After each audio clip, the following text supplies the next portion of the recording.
어머니, 이젠 정말 못 참겠네요. 무슨 일로 그러는 거니?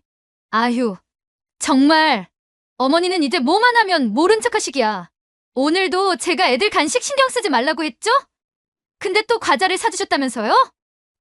그게 우리 둘째가 아니, 말씀 좀 끝까지 들어보세요. 어머니, 지난달에 큰애 학원비 못 내서 얼마나 창피했는지 아세요? 연금 받으셨다면서 왜 매번 늦게 주시는 거예요? 미안하다. 그때는 내가 일이 있어서 미안하다고요? 어머니, 제가 친정엄마한테 돈 빌려서 겨우 해결했잖아요. 어머니는 맨날 텔레비전 드라마만 보시면서 손주들 사랑한다? 어쩐다 하시더니 막상 필요한 돈은 제때 안 주시고. 아니. 그래도 내가 매달요? 어머니, 그럼 지난달에 둘째 영어학원비는 왜 또 늦으셨어요? 원장님한테 전화까지 온 거 알아요? 제가 얼마나 창피했게요? 그건 내가 병원에 병원이요? 아, 맞다. 그 병원비도 한번 얘기해볼까요? 어머니, 그렇게 아프시다면서 왜 매번 큰 병원은 안 가시고 동네 의원만 고집하세요? 제가 큰 병원 가보자고 했잖아요. 거기는 의사 선생님이 친절하시고 친절한 게 중요한 게 아니라니까요. 어머니 연세가 적은 연세는 아니잖아요? 제가 지난번에도 큰 병원 가서 제대로 된 검사 한번 받아보자고 했잖아요. 나는 괜찮은데 괜찮긴요. 어머니가 아프시면 누가 고생인 줄 아세요? 제가 다 챙겨드려야 하잖아요. 게다가 어머니는 애들 교육에도 하나도 신경 안 쓰시면서 누굴 고생시키려고 안 가신다는 건데요. 내가 어떻게 신경을 안 써. 우리 손주들 아이고, 또 시작하시네. 우리 손주는 무슨... 어머니는 애들 숙제 한번 제대로 봐주신 적 있으세요? 지난번엔 첫째 수학 문제 틀리게 가르쳐 주셔서 제가 다시 다 고치느라 새벽까지 있었잖아요. 그건 내가 잘못 본 거지. 잘못 보신 거요? 어머니, 그럼 이번엔 둘째 한글 숙제는요? 맞춤법도 모르시면서 자꾸 가르치시려고 하시고. 아니, 제 말이 그렇게 듣기 싫으세요? 한숨은 왜 그렇게 쉬세요? 아니, 그게 아니라 어머님, 제가 지금 왜 이런 말씀을 드리는지 아세요? 어머니는 정말 애 하나도 제대로 못 보시고 도움이 전혀 안 된다고요. 여러분, 안녕하세요. 오늘도 저희 채널을 찾아주셔서 감사합니다. 세월이 내게 준 선물. 당신의 이야기를 전하는 세월의 지혜입니다. 영상이 도움이 되셨다면 구독과 좋아요 부탁드립니다. 알림 설정까지 해두시면 더 많은 이야기를 놓치지 않고 보실 수 있습니다. 오늘은 68세 김영숙 어르신의 사연을 들려드리겠습니다. 이번 사연은 손주들을 돌봐주는데도 감사는커녕 무시만 받던 한 어머니의 가슴 아픈 이야기입니다. 안녕하세요. 저는 올해 68, 김영숙입니다. 오늘 이렇게 제 이야기를 시작하려 합니다. 쉽지 않은 결정이었지만 저와 같은 처지의 노인 어르신들께 조금이나마 위로가 되고 싶어 이 자리에 섰습니다. 제 기억은 그날로 돌아갑니다. 16해 전 꽃이 만발했던 봄날 제 아들 민수가 지금의 며느리 유진이를 처음 데려왔던 그날이 눈앞에 선합니다. 마치 어제 일처럼 생생하네요. 유진이는 앞치마를 두르고 제가 좋아하는 북어국을 끓여왔습니다. 그 모습이 얼마나 예쁘고 단정했는지 모릅니다. 어머님, 이거 제가 직접 끓여봤어요. 맛이 어떠세요? 지금도 그 해맑은 목소리가 선명합니다. 민수가 결혼한다고 했을 때 전 얼마나 기뻤는지 모릅니다. 아들 하나 키우느라 고생했던 세월 이제 며느리도 생기고 손주도 볼 생각에 가슴이 벅찼습니다. 그날이 떠오릅니다. 하얀 웨딩드레스를 입은 유진이가 저를 꼭 안아주며 했던 그 말. 어머님, 앞으로 제가 어머님 든든한 딸이 되어드릴게요. 그런데 세월이 참 무서운 것이더군요. 사람이, 그것도 한 집에서 살고 있는 가족이 어쩌다 이렇게까지 변할 수 있는지. 첫 손주가 태어났을 때였습니다. 그때만 해도 우리는 참 행복한 가정이었습니다. 밤이면 유진이는 아이를 잘 키우고 싶다며 육아책을 밤새 읽었고, 저는 며느리가 편하게 산후조리할 수 있도록 집안일을 도맡아 했죠. 하지만 둘째가 태어나고 얼마 지나지 않아 모든 게 조금씩 변하기 시작했습니다. 아직도 그때 유진이의 말투가 생생합니다. 어머님, 애기 분유는 제가 타놓은 걸로만 주세요. 어머님이 타시면 농도가 하나도 안 맞잖아요. 처음엔 그저 젊은 며느리의 걱정으로만 여겼습니다. 하지만 그때부터였던 것 같네요. 제 존재가 점점 작아지기 시작한 것이.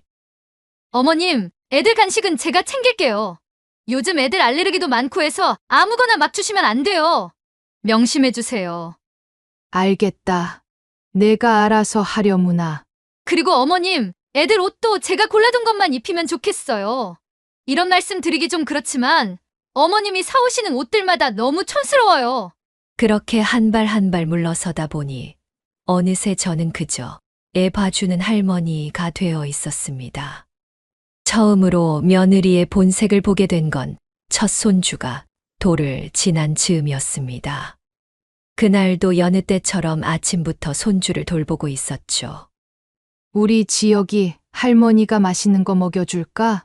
배가 고플 시간이어서 제가 늘 해주던 대로 이유식을 한 숟가락 떠먹이려는 순간이었습니다. 어머니, 뭐 하시는 거예요? 부엌에서 들려온 며느리의 고함 소리에 저도 모르게 손이 떨렸습니다. 지역이 배고플 시간 됐잖니. 제가 몇 번을 말씀드렸죠? 애기 음식은 제가 해둔 것만 먹이시라고요. 어머님이 해주신 거는 영양가가 너무 없어요. 그 말은 꼭 제 마음에 바늘을 꽂는 것 같았습니다. 새 아이를 키워낸 제가 손주 하나 못 해먹인다는 말이었으니까요. 미안하구나. 다음부터는 더 신경 쓰마. 다음부터는 더 조심해주세요. 요즘 애기들 키우는 게 옛날이랑은 달라요.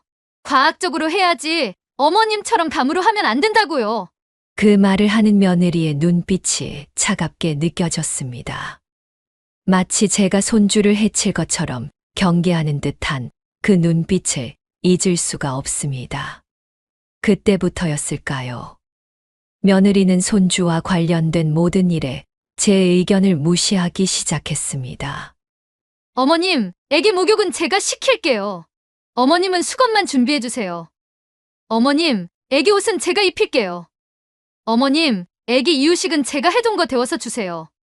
하나둘 제 손에서 떠나가는 일들이 늘어날수록 제 마음속엔 서운함이 쌓여갔습니다.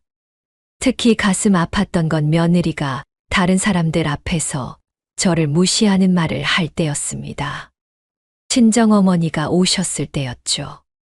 며느리는 제가 주방에 있는 줄 모르고 이런 말을 했습니다. 어머니는 옛날 방식만 고집하셔서 정말 힘들어 죽겠어, 엄마. 내가 아무리 설명해도 이해를 못 하시니까. 애 키우는 게 2배로 힘들어. 그 말을 듣는 순간 제 마음이 찢어지는 것 같았습니다. 세월이 흘러마는 것이 변했다는 걸 저도 압니다. 하지만 아이를 사랑하는 마음만은 변한 게 없는데 제가 뭘 그렇게 힘들게 했다는 걸까요? 둘째가 태어나고 나서는 상황이 더 나빠졌습니다.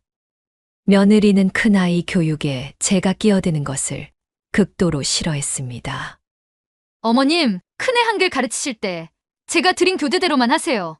어머님이 가르치시던 옛날 방식으로 하면 애가 혼란스러워해요. 알겠다. 내 말대로 할게. 그리고 어머님, 큰애한테 옛날 이야기 해주실 때도 좀 가려서 해주세요. 요즘 애들은 그런 무서운 이야기 들으면 안 좋아해요. 제가 들려주던 전래동화마저 교육에 좋지 않다며 못하게 했습니다. 손주들과 할 수 있는 일들이 하나 둘씩 사라져갔어요. 어머님, 애들 간식은 제가 정해서 줄게요. 어머님은 애들 입맛만 버리시니까. 어머님, 애들 놀이터 데려가실 때는 꼭 제가 짜둔 시간에만 가주세요. 일과가 다 깨져버리잖아요. 매일매일이 조심스러웠습니다. 며느리 눈치를 보며 손주들과 함께하는 시간조차 마음 편히 보낼 수 없었죠. 그러다 결정적인 일이 일어났습니다. 큰 손주가 학교에서 받아온 알림장을 제가 잘못 보는 바람에 며느리가 학부모 모임에 늦게 가게 된 거였어요. 어머니, 이게 뭐 하시는 거예요? 제가 얼마나 창피했는지 아세요?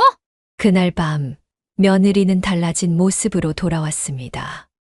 평소의 차가운 말투가 아닌 완전히 화가 난 목소리였어요. 미안하다. 내가 내용을 잘못 봤나 보다. 잘못 보신 게 이번이 처음이에요? 지난번엔 숙제 알림장도 못 보셔서 애가 숙제도 못하고 학교 갔잖아요? 제가 얼마나 민망했는지 아세요? 며느리는 한숨을 크게 내쉬더니 폭발하듯 말을 이어갔습니다. 어머님이 이러시면 제가 다른 학부모들 앞에서 얼마나 창피한 줄 아세요? 다들 뒤에서 수근거려요. 애 할머니가 봐준다더니 이것도 못하나 이러면서.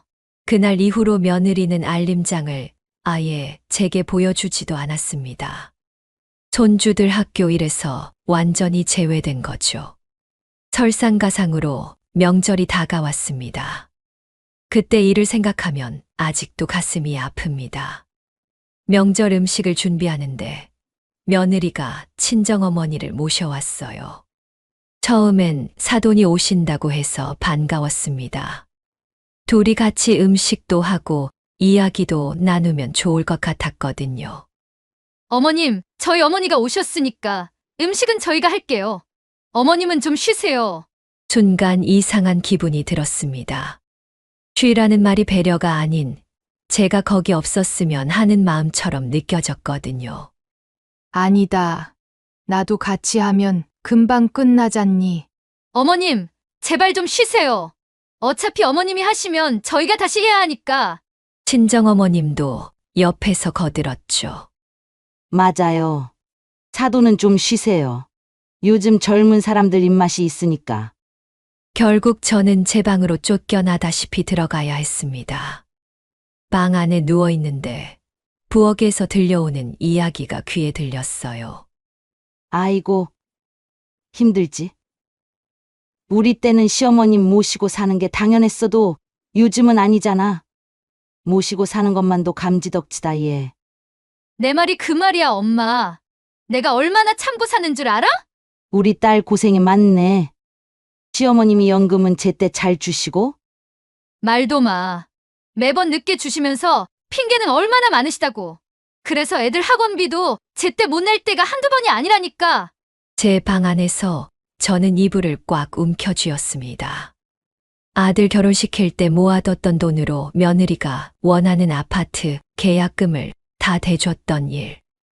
첫 손주 태어났을 때 친정어머니 몫까지 제가 2배로 해준 일. 그런 것들은 다 잊혀진 걸까요? 명절이 끝나고 며느리의 태도는 더욱 노골적으로 변했습니다. 손주들 앞에서도 저를 무시하는 일이 잦아졌어요. 얘들아, 할머니가 해주시는 말씀은 너무 귀담아 듣지 마. 옛날 방식이라 지금이랑 안 맞을 수 있어. 할머니가 주시는 간식은 받지 말고 엄마한테 먼저 물어보고. 손주들의 눈빛이 조금씩 달라지는 게 보였습니다. 예전처럼 웃으면서 제 무릎에 앉지도 않고 놀아달라고 조르지도 않았어요. 그러던 어느 날 카톡 단체방이 켜져 있는 며느리의 휴대폰을 우연히 보게 되었습니다. 진짜 미치겠어요. 시어머님이 자꾸 애들 교육에 끼어들어서요. 우리 시어머님도 그래요. 나이 드신 분들은 다 그런가 봐요. 근데 우리 시어머님은 더해요. 치매 초기 같은데도 자꾸 애들만 보겠다고. 순간 눈앞이 캄캄해졌습니다. 제가 치매라고요? 너무 황당하고 서러워서 그 자리에 주저앉고 말았습니다.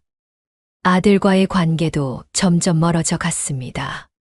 처음엔 제가 몰랐어요. 아들이 며느리 앞에서만 저를 차갑게 대하는 줄 알았거든요. 하지만 점점 단둘이 있을 때도 예전 같지 않았습니다. 엄마, 유진이한테 들었는데 요새도 애들 간식 아무거나 주세요. 퇴근하자마자 며느리 이야기부터 꺼내는 아들이 낯설었습니다. 아니, 그런 적 없다. 내 마누라가 그러지 말라고 해서. 그런데 왜 애들 책가방에서 과자가 나왔대요? 아, 그건 지혁이가 아침에 밥을 안 먹어서 간식이라도 챙겨 먹으라고 넣어준 거다. 엄마, 제발 그러지 마시라고요. 지금 유진이랑 잘 지내보려고 노력도 안 하시는 거잖아요. 아들의 목소리에 원망이 서려 있었습니다. 그동안 제가 아들을 얼마나 사랑했는지, 며느리를 위해 얼마나 참아왔는지는 하나도 모르는 것 같았습니다. 민수야, 엄마, 전에도 말씀드렸잖아요. 요즘은 옛날이랑 달라요. 애들 교육이며 양육이며 다 과학적으로 하는 시대라고요. 엄마도 좀 바뀌셔야죠. 그 말을 듣는 순간 왠지 모를 외로움이 밀려왔습니다. 저도 모르게 한숨이 나왔습니다. 엄마, 제발 한숨 좀 그만 쉬시면 안 돼요? 유진이가 그러는데 엄마가 맨날 한숨 쉬면서 며느리 스트레스 준다고 얼마나 힘들어 하는데요. 내가 언제 엄마, 이제 그만하시죠, 제발. 저도 이제 지쳤어요. 그날 이후로 우울증이 찾아왔습니다. 잠도 잘 오지 않고 밥도 넘어가지 않았어요. 아침에 일어나기가 너무 힘들었습니다. 어머니, 그렇게 늦게까지 주무시면 어떡해요? 애들 아침밥은 누가 챙기라고 이렇게 늦게 일어나시냐고요. 며느리의 닥달하는 소리에 억지로 일어나긴 했지만 현기증이 나서 그릇을 깨뜨리고 말았습니다. 어머니, 그러다 애들 다치게 하면 어쩌려고 그러세요? 며느리의 말이 가시가 되어 가슴을 찔렀습니다. 동네 마트에서 만난 이웃집 권 여사도 제 안색이 안 좋다며 걱정했습니다. 영숙 씨 얼굴이 많이 헬쓱하네. 무슨 일 있어요? 아니에요. 그냥 나이 들어서 그런가 봐요. 에이 딱 보니 뭔가 있는 것 같은데 며느리랑 무슨 일 있어요? 그 말에 눈물이 날 것 같았지만 꾹 참았습니다. 이웃들에게 이런 모습 보이기 싫었거든요. 그래도 권 여사는 눈치를 챘는지 다음 날 일찍 저를 찾아왔습니다. 영숙 씨 우리 카페 가서 콧바람이라도 쐬고 와요. 누군가가 내 마음을 알아준다는 게 그렇게 고맙더라고요. 카페로 가는 길에 권 여사가 조심스레 물었습니다. 손주들은 잘 있어요? 그 말에 참았던 눈물이 터지고 말았습니다. 큰 손주가 이제는 절 피해요. 뭐만 하면 엄마가 할머니랑 하지 말래라고 하면서요. 아이고 세상에. 작은 손주는 이제 절 안 보려고까지 해요. 참았던 마음이 터지자 멈출 수가 없었습니다. 아들마저도 이제는 말을 잇지 못하고 흐느끼는 제 등을 권 여사가 토닥였습니다. 많이 힘들었겠네요. 그날 카페에서 속마음을 터놓고 나니 한결 마음이 후련해지더군요. 마음을 다잡고 잘해보려는 마음을 먹고 집으로 돌아갔습니다. 하지만 집에 돌아와 보니 며느리가 제 외출을 문제 삼더군요. 어머니, 대체 말도 없이 어디 가셨다 오신 거예요? 앞으로는 외출하실 때 꼭 말씀해 주세요. 마치 죄인이 된 것 같았습니다. 이제는 카페 가는 것조차 허락받아야 하나요? 그날 밤 텅 빈 방에 혼자 앉아 있으니 세상이 참 삭막하게 느껴졌습니다. 창밖은 이렇게 환한데 제 마음속은 왜 이리 어두워만 지는 건지 한탄스러웠습니다. 하지만 폭발 직전의 순간은 우연히 찾은 며느리의 블로그에서 시작됐습니다. 그날도 며느리는 모임이 있다며 외출했죠. 손주들은 학원에 가고 없는 시간, 청소를 하다가 며느리가 켜놓고 간 컴퓨터 화면에서 제 이야기가 눈에 들어왔습니다. 시어머니와의 갈등, 얼마나 더 참아야 하나요? 손이 떨렸습니다. 화면을 내리자 제 이야기가 줄줄이 나왔어요. 치매 초기 증상이 보이는데도 자꾸 애들을 보겠다고 고집 부리시는 시어머님. 애들 교육에 올드한 사고방식을 강요하시는 시어머님. 연금을 무기로 자기 입지를 지키려 하시는 시어머님. 숨이 막혔습니다. 제가 이런 사람이었나요? 댓글들은 더 눈물이 났습니다. 세상에. 얼른 분가하셔야겠어요. 우리 언니도 시어머님 때문에 고생했어요. 견뎌내세요, 힘내세요. 요즘 시대에 시어머님이랑 같이 사는 게 말이 됩니까? 연금 받으시는 걸로 그렇게 군림하시려면 아예 독립하시라고 하세요. 하나같이 며느리를 위로하고 저를 비난하는 내용뿐이었습니다. 더 가슴 아픈 건 그 아래에 있는 사진들이었어요. 제가 TV 보는 모습, 꾸벅꾸벅 조는 모습, 심지어 손주들과 이야기하는 모습까지 전부 몰래 찍은 사진이더군요. 시어머님이 애들한테 또 옛날 얘기하시는 중. TV만 보시다가 애들 간식 시간 놓치고 이러다 애들 영어학원도 못 보낼까봐 걱정이에요. 사진마다 악의적인 댓글이 달려 있었습니다. 제 모습이 이렇게 추해 보였을까요? 그때였습니다. 큰 손주가 학원에서 일찍 돌아왔어요. 할머니, 뭐 하세요? 깜짝 놀라 뒤를 돌아보니 손주가 컴퓨터 화면을 보고 있었습니다. 손주 앞에서 이런 모습을 보이다니 순간 창피함이 밀려왔습니다. 하지만 더 마음이 아픈 건 그날 이후로 큰 손주 지혁이의 표정이 더욱 어두워졌다는 거예요. 이제는 학원에서 돌아와도 먼저 인사도 하지 않고 방에 들어가 문을 닫아버리더군요. 할머니, 저기. 엄마가 이제 할머니랑 같이 있지 말래요. 작은 손주가 어느 날 조심스레 말했습니다. 그 목소리가 얼마나 죄송하고 슬프던지. 결국 저는 방에서 나오는 시간을 줄이기 시작했습니다. 손주들 학원 보내고 나면 그대로 방에 틀어박혀 있었죠. 화장실 가는 것도 며느리 없을 때만 가고, 부엌도 며느리 없을 때만 갔습니다. 그러다 보니 몸무게가 눈에 띄게 줄었습니다. 거울 속 제 모습이 낯설더군요. 그런데도 며느리는 연금이 나오는 날만 되면 달라졌습니다. 어머님, 이번 달 애들 학원비는 언제 주실 거예요? 큰애 영어 캠프 비용도 생각해 주셔야 해요. 작은애 학습지 값은 어떻게 하실 거예요? 돈 이야기만 나오면 매몰차게 굴던 며느리가 갑자기 부드러운 말투를 쓰는 게 가슴 아팠습니다. 그러던 어느 날 아들이 며느리 폰을 우연히 보게 됐나 봅니다. 엄마, 혹시 유진이가 올린 글 보셨어요? 아들의 목소리가 떨렸습니다. 왜 말씀 안 하셨어요? 이렇게 힘드셨다는 걸 왜 말씀 안 하신 거예요? 처음으로 아들의 목소리에서 안타까움이 느껴졌습니다. 하지만 전 이미 지쳐 있었어요. 내 마누라 말이 다 맞다. 나는 치매에 걸린 것 같은 늙은이, 돈으로 군림하려는 못된 시어머니. 그게 나야. 엄마, 왜 그러셔요? 그 순간 현관문이 열리며 며느리가 들어왔습니다. 며느리의 표정이 순간 굳어지더니 제 뺨으로 손이 날아왔습니다. 이게 무슨... 며느리의 손이 제 뺨을 때린 순간 세상이 멈추는 것 같았습니다. 귀에서는 이명이 울리고 눈앞이 하얗게 변했어요. 유진아, 너 지금 뭐 하는 거야? 아들의 외침이 멀리서 들리는 것 같았습니다.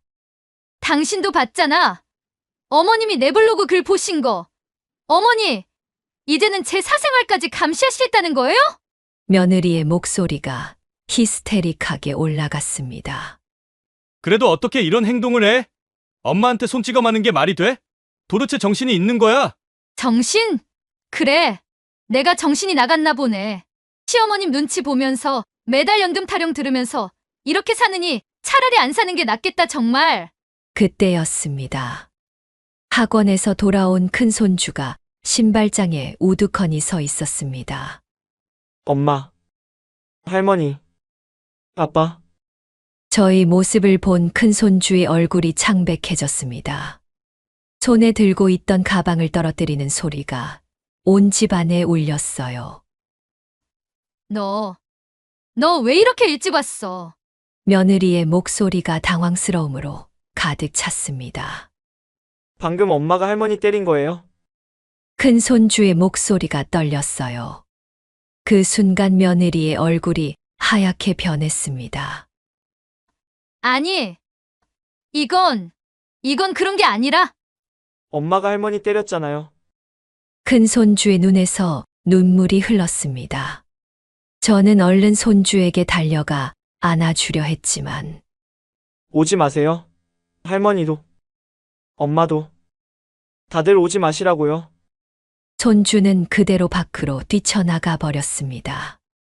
지효가 며느리가 뒤쫓아 나가려는 순간 아들이 며느리의 팔을 잡고는 차가운 목소리로 말했습니다. 유진아, 너랑 나는 이제 끝이야. 뭐? 뭐가 끝이라는 거야? 너와 나, 우리 결혼 생활이 끝이라고. 당신 지금 뭐라는 거야? 당신이 올린 블로그 글들 내가 전부 다 봤어. 그동안 엄마한테 했던 행동들, 몰래 찍은 사진들, 악의적인 글들, 전부 다. 아들의 손이 떨리고 있었습니다. 그건 내가 힘들어서. 힘들어서. 그래, 내가 힘들었다고 치자. 근데 엄마까지 때려? 이게 말이 되는 거야? 아들은 주머니에서 휴대폰을 꺼냈습니다. 나 오늘 아침부터 녹음해뒀어. 엄마가 얼마나 힘들어 하시는지, 내가 엄마를 어떻게 대하는지 전부 다. 날 감시했다고? 감시가 아니야. 증거 수집이지. 너야말로 엄마 몰래 사진 찍고 블로그에 올린 게 누구야?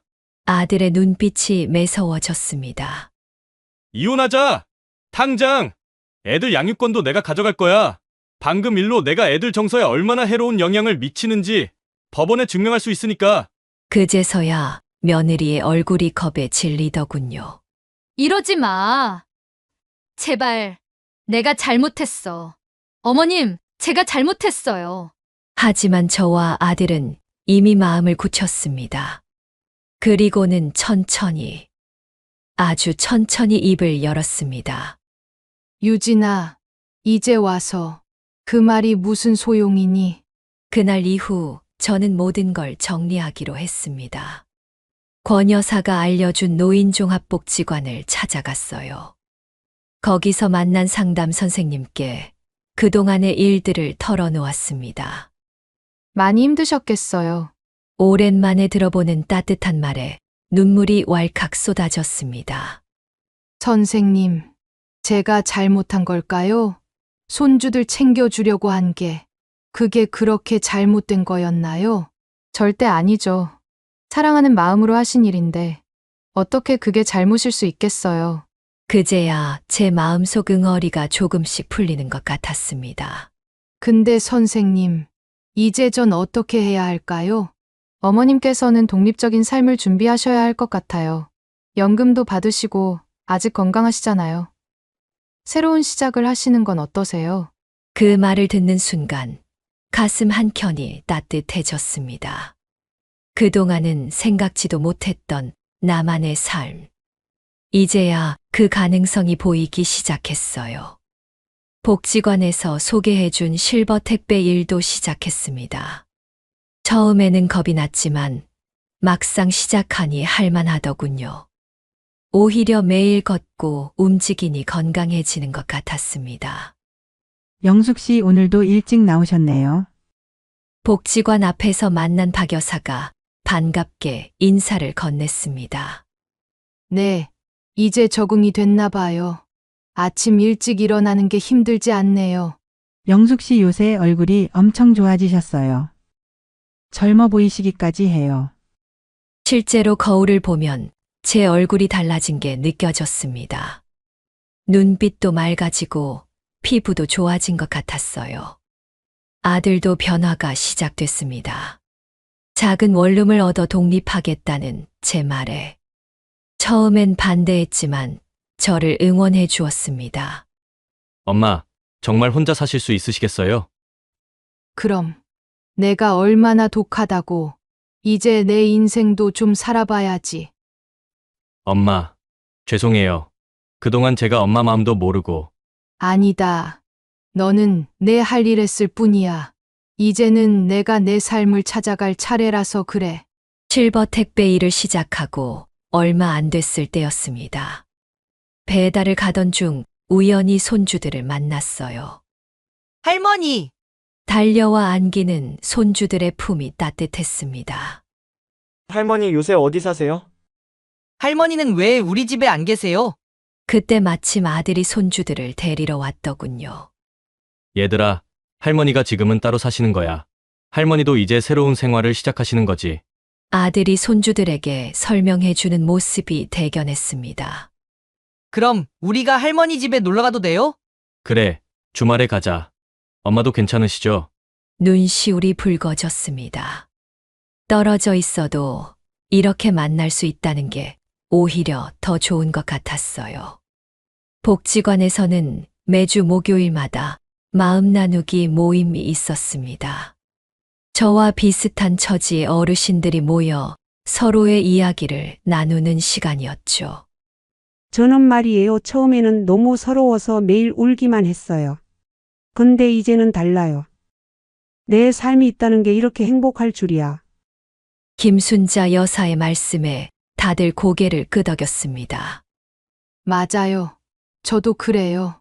이제는 아침에 눈 뜨면 제일 먼저 거울 보면서 오늘도 파이팅 외치는 게 일과예요. 웃음소리가 가득한 교실에서 저는 문득 깨달았습니다. 이제야 진짜 제 모습을 찾아가고 있다는 걸. 영숙 씨 이번 주말에는 우리 다 같이 등산 가기로 했잖아요. 잊지 않으셨죠?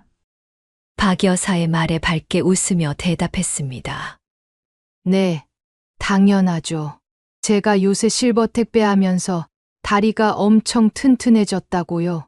산이라고 못 오르겠어요? 이제는 제 안에 있던 분노도 서서히 녹아내리고 있었습니다. 새로운 삶이 시작된 거겠죠. 제가 새로운 삶을 시작할 무렵 아들은 며느리와의 이혼 소송을 시작했습니다. 엄마, 제가 다 준비해뒀으니 걱정 마세요. 유진이가 그동안 엄마를 어떻게 학대했는지, 블로그에 뭐라고 썼는지, SNS 게시물들까지 다 준비해뒀어요. 민수야, 그래도 애들 엄만데. 안 돼요, 엄마. 이번엔 제가 나서야 해요. 그동안 엄마가 얼마나 참으셨는데, 이번에도 그냥 넘어갈 순 없어요. 아들이 준비한 자료들을 보니 놀라웠습니다. 제가 모르는 사이에 며느리가 올린 글들이 수두룩했어요. 시어머니와 살지 마세요. 절대로.